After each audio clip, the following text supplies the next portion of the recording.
Break नंतर तुमचं पुन्हा एकदा स्वागत। आपण चर्चा करतो आहोत शिवसेना प्रमुख बाळासाहेब ठाकरे यांच्या मुलाखतीची। त्यांनी जी मागणी केली आहे आज आणीबाणी जाहीर करण्याची त्याची आपण चर्चा करतोय। मी थेट जातोय खासदार संजय राऊत यांच्याकडे। राऊत, या ब्रेक आधी हुसेन दलवाई यांनी तुमच्यावर गंभीर आरोप केला की तुम्ही दहशतवाद्यांना अराजक पसरवणाऱ्यांना मदत केलीत म्हणून, आणि हेमंत करकरे यांच्याविषयी सुद्धा ते काहीतरी बोलले। काय उत्तर आहे तुमचं?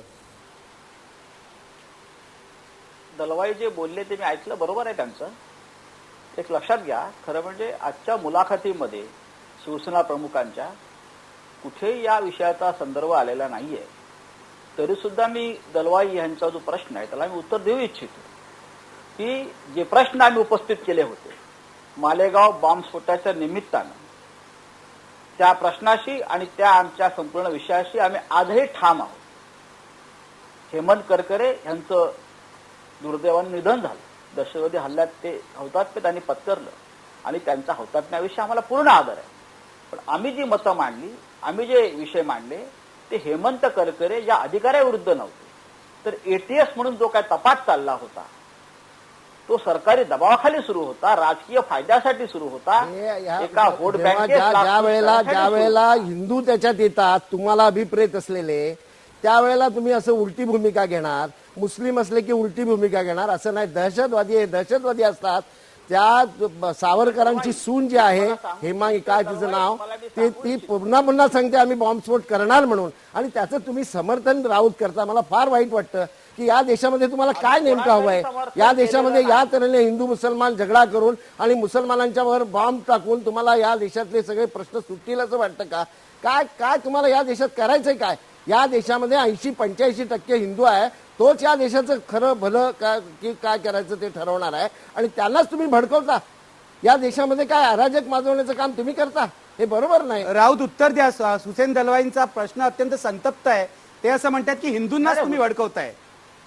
हे पहा, इथे हिंदू आणि मुसलमान हा प्रश्न नाही आहे। काँग्रेसवाल्यांना कायम हिंदू आणि मुसलमान भांडण करण्याची सवय लागलेली आहे। काँग्रेसवाल्यांची ती रोजीरोटी आहे। हिंदू मुसलमान हा विषय कारण नसताना काढायचा आणि आपले राजकीय पोळ्या भाजायच्या, हा काँग्रेसवाल्यांचा अजेंडा आहे। त्याच्यावरती आता आम्ही कशा करता वाद घालू, आणि आमचाही तोच मुद्दा आहे।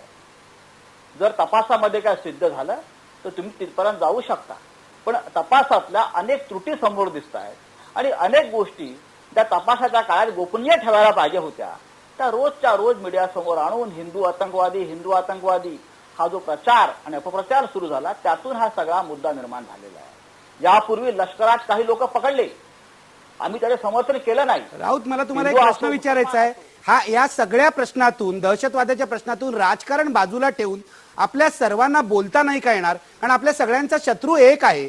आपण मात्र देशामध्ये राजकारण करून त्या शत्रूचं फावेल असं बघतो आहोत, असं नाही का तुम्हाला वाटत? मला तसं वाटतंय ना, आमची भूमिका तीच आहे। राष्ट्रहिताच्या बाबतीमध्ये शिवसेनेने कधीच तडजोड केली नाही, हे आपल्यालाही माहिती आहे। जेव्हा राष्ट्राचा प्रश्न आला, राष्ट्रहिताचा प्रश्न आला, तेव्हा शिवसेनेने आपले सगळे विचार, सर्व मतभेद दूर ठेवून माननीय शिवसेना प्रमुखांनी राष्ट्रहितालाच महत्व दिलेलं आहे। मग त्यांचे मराठीचे मुद्दे असतील, प्रांतीयतेचे मुद्दे असतील, प्रत्येक वेळेला ते दूर ठेवून राष्ट्र प्रथम, जर राष्ट्र राहिलं तर राज्य राहील, आणि राज्य राहिलं तर महाराष्ट्र मराठी माणूस राहील, ही बाळासाहेबांची भूमिका आहे। आणि निखिल वागळे हे आपल्याला सुद्धा माहिती आहे, बाळासाहेबांनी या बाबतीत कधी तडजोड केली नाहीये। मला राऊत, तुम्हाला शेवटचा प्रश्न असा विचारायचा आहे, बाळासाहेबांची मुलाखत आता त्याच्याबद्दल उत्सुकता आहे, आणखी किती भागात प्रसिद्ध होणार आहे आणि काय आणखीन स्फोटक तुम्ही त्यामध्ये देणार आहात? हे पहा, बाळासाहेब अजून 2 भागात ही मुलाखत देतील, उद्या आणि परवा सुद्धा बोलतील। विशेषतः महाराष्ट्रातल्या राजकीय परिस्थितीवर ते बोलण्याची शक्यता आहे आणि अनेक महत्वाचे विषय जे लोकांच्या मनामध्ये आहेत, म्हणजे अगदी नारायण राणेंपासून ते पुढल्या निवडणुकापर्यंत अनेक विषयावर बाळासाहेबांनी आपली भूमिका स्पष्टपणे मांडलेली आहे।